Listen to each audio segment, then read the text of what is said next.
নমস্কার বন্ধুরা, আমি রিয়া এক নতুন পর্ব নিয়ে চলে এলাম। কী দেখাবো কী বলবো, দুদিন একদিন করে ভিডিওটা বন্ধ হয়ে যাচ্ছে, যেহেতু আমার চোখে ঘুম নেই। আপনারা জানেন আমাকে যে ডাক্তারটা দেখেন তিনি এখানে নেই, উনি আসলে আগে চেক আপ করাবো। যখন ছিল তখন আমি চেক আপ করাতে পারিনি। আমার দিনের পর দিন বন্ধুরা ঘুম হচ্ছে না, গেল করাতে ঘুমাতে পারিনি। হনুমান চল্লিশা পড়ছিলাম, ভগবানের নাম শুনেছিলাম ইউটিউবে, যখন দেখলাম যে হনুমান চল্লিশা পড়লে যদি কোনো টেনশন থাকে বেরিয়ে যায়। গীতা ভগবত গীতা পড়ছিলাম, সব রকম ভগবানের জিনিস আমি আর কয়েকদিন যাবো রাত্রিবেলা পড়ছি, কিন্তু ঘুম আমার হচ্ছে না, কিন্তু চোখে অজস্র ঘুম, বুঝতেই পারছেন না। ঘুমিয়ে ঘুমিয়ে শরীরটা আরও খারাপ হয়ে যাচ্ছে। ভিডিওটাই দেবো কী করে বন্ধুরা? আপনারা যাই খান না কেন, দুপুরবেলা আমরা যাই খাই না, ভাত খাই, পান্তা খাই, যাই খাই, মানুষের ঘুমটা আসল, ভালো মন্দ তখন কাজ করে না, তাদেরও খুব শরীরটা খারাপ। দুদিন আগে যে প্রোগ্রামে গিয়েছিল কলকাতায়, খুব ঠান্ডা লেগেছে, আর কী সব খেয়েছে জানি না। তাদের কোনো খিচুড়ি ফিচুড়ি খায় না বন্ধুরা, খিচুড়ি খেয়ে বাড়ির খিচুড়িটা আলাদা, অল্প প্রসাদের মতো খায়। বাইরে খিচুড়ি খেয়ে শরীর খারাপ করেছে, ঘরে শুয়ে আছে, গেল কাল থেকে খুব শরীর খারাপ, সব বিছানায় পড়ে যাচ্ছে এক এক করে। ছেলেও খেয়েছে, ছেলেরও ওরকম হয়েছে, ছেলে শক্ত ভক্ত আছে, ছেলে ঠিক আছে এখন, যেহেতু ছেলেটা আমার ওষুধ খায় না। আর আপনার দাদা শুয়ে আছে এখানে, এই ঘরে শুয়ে আছে, শরীর খুব খারাপ, না খেয়ে শুয়ে আছে, কিছু করার নেই। যাই, এই দরজাটা আওয়াজ হচ্ছে, কি এক এক করে আওয়াজ হচ্ছে। নুন চিনি জল করে দিয়েছি, এই ঘরের রঙটা চেঞ্জ করবো সেই সাহসটুকু পাচ্ছি না। নিজের শরীর যদি না ভালো থাকে কী করে আমি রঙটা চেঞ্জ করবো বন্ধুরা? যাই, ঘরে যাই। এই উঠে পড়ো, খাবে তো চলে আসো। দাদাকে ভাবছি নুন চিনি লেবু দিয়ে ভাত দিই, শরীরটা ভালো থাকবে।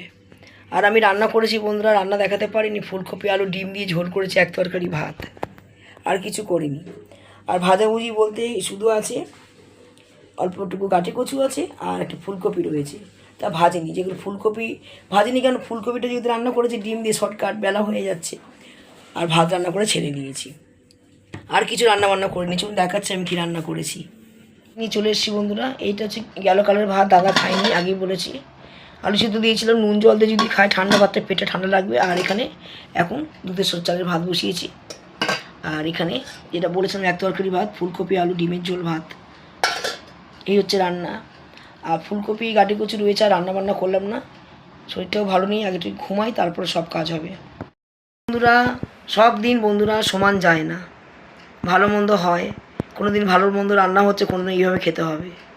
ডাল চচ্চড়ি করতাম, ভালো লাগছে না, এখানে 2টো বেজে গেছে, আর বেলা করে উঠছি তো অনেক সকাল। আপনারা যখন উঠে যান কাজ বাজ হয়, তখন আমি 8টার সময়, সকাল 8টার সময় শুতে আসছি, তখনই ঘুমটা পাচ্ছে, 1.5-2 ঘন্টা শুয়ে নিই, উঠে আবার বাসি কাজটা সেরে আবার আপনাদের সামনে হাজির হয়ে যায়, যার জন্য দেরি হচ্ছে। আর 2-3 দিন করে ব্লগ ভিডিও আমি দিতে পারছি না, প্রচুর লেট হয়ে যাচ্ছে, যার জন্য শর্ট ভিডিও ভীষণ আমি ব্যস্ত থাকি।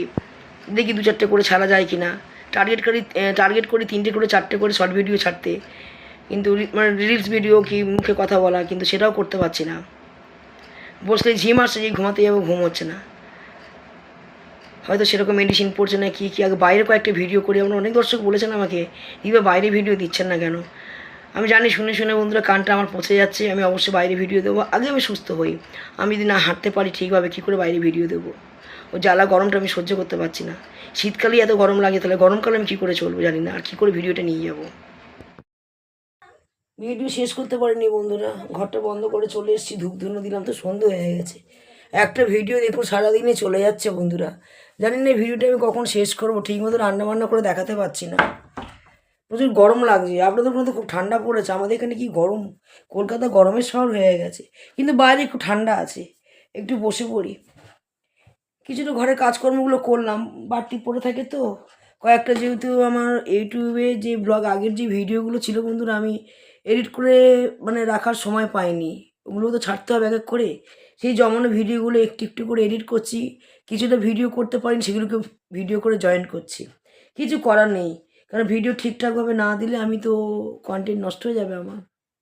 আপনারাই বলবেন কী দিদি উল্টোপাল্টা ভিডিও দিচ্ছেন, এমনি আমার ওয়াচ টাইমটা কমে গেছে, সাবস্ক্রাইব বন্ধুরা বেড়ে গেছে অনেক, যেটা আমার আশায় ছিল না। আমার 1K সাবস্ক্রাইব তো অনেক দিন আগেই হয়ে গেছে, আপনারা জানেন, সার্চ করলেই বুঝতে পারবেন। আর আমার কি বলবো, দেখুন কথা আমি এড়িয়ে যাচ্ছে, কি কথা বলবো আপনাদের সাথে, ওয়াচ টাইমটা কমে গেছে, সাবস্ক্রাইব ওয়াচ টাইমটার মধ্যে আমার একটু প্রবলেম হয়ে যাচ্ছে। সাবস্ক্রাইবটা অনেক আগেই বেড়ে গেছিলো। বসে পড়েছি, একটু চা খেলাম, চা খেয়ে দোকান টোকান গিয়ে কাজ টাজ করলাম, ভাবলাম যে রাস্তা ফাস্তা পরিষ্কার করেছি, হালকাভাবে যাই, সব রাস্তাঘাটে জল দিতে হয় বন্ধুরা।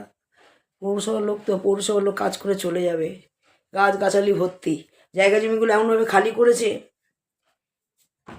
যে যাদের জায়গা কেনা আছে তারা তো ঠিক মতো তো পরিষ্কার করে রাখবে, সব জঙ্গল হয়ে রয়েছে, জায়গা কিন্তু খালি নেই, সব জায়গা বিক্রি হয়ে গেছে।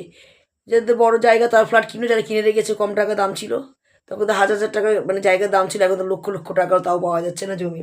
কত লোক আছে গভর্নমেন্ট সার্ভিস চাকরি করেন, সেন্ট্রালে চাকরি করেন, এখানে এসে জমি খুঁজছে। আমি রান্না করি যেহেতু আমার রাস্তার সামনে রান্নাঘর, দিদিভাই জমি খালি আছে, প্রায় শুনি, প্রায় সকালবেলা তো মানে বলাই যাবে না, এত এত লোকজন আসে। আর ভাগ্যিস আমি এইটুকুনি করে ফেলেছিলাম, নাহলে যে আমার কী দুর্দশাটা ঘটতো বন্ধুরা এখনও বুঝতে পারছি। তাহলে এই শরীর খারাপ নিয়ে আমাকে কাজ করতে হতো চিরকাল, যত বছর মানে থাকতাম আর কি। যাক গিয়ে অত রিল্যাক্স করতে পারিনি, এই এক ফোঁটা কিনে নিয়ে একটু মাথায় ঠাই গোজার মতো একটা জায়গা করে নিয়েছি, যেটুকুনি হোক না কেন।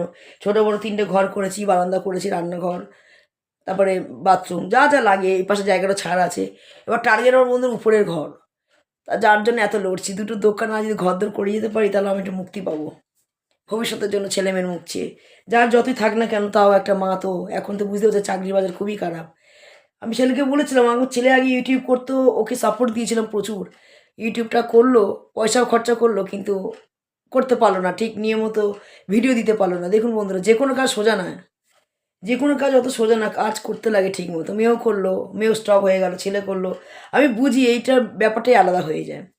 হ্যাঁ, আর আমি তো কন্টিনিউ সংসারে কাজ করে, সংসার সামলিয়ে আমি ইউটিউব করে যাচ্ছি, এদানি করে 2-1 দিন বন্ধ যাচ্ছে। দুটো আপেল খেয়েছি, দেখুন বেদনা শুকিয়ে গেছে।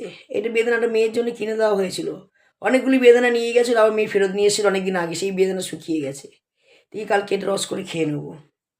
ফল ফুল না বন্ধুরা, না কেটে দিলে খেতে পারি না, ফল ফুল থাকি খেতে পারি না। মুখে পান খাচ্ছে তো বন্ধু অসুবিধা হতো, মুখের মধ্যে পান আছে কথা বলতে খুব অসুবিধে হয়ে যায়। যাই বন্ধুরা, যেটুকুনি ভিডিও পেরেছি দিলাম, আর বেশি ভিডিওটা বড় করলাম না, কেন মাথা যন্ত্রণা এমনি আমার শুরু হয়ে গেছে। এখানটা আমি রোল্যান্ড দিয়েছিলাম, রোল্যান্ড দিয়ে মানে কী বলো, অমৃতাঞ্জন রোল্যান্ড। এই ভিডিওটা বাড়াবো যে রান্না বান্না করবো, সব কিছুই আছে, রান্না করতে পারছি না।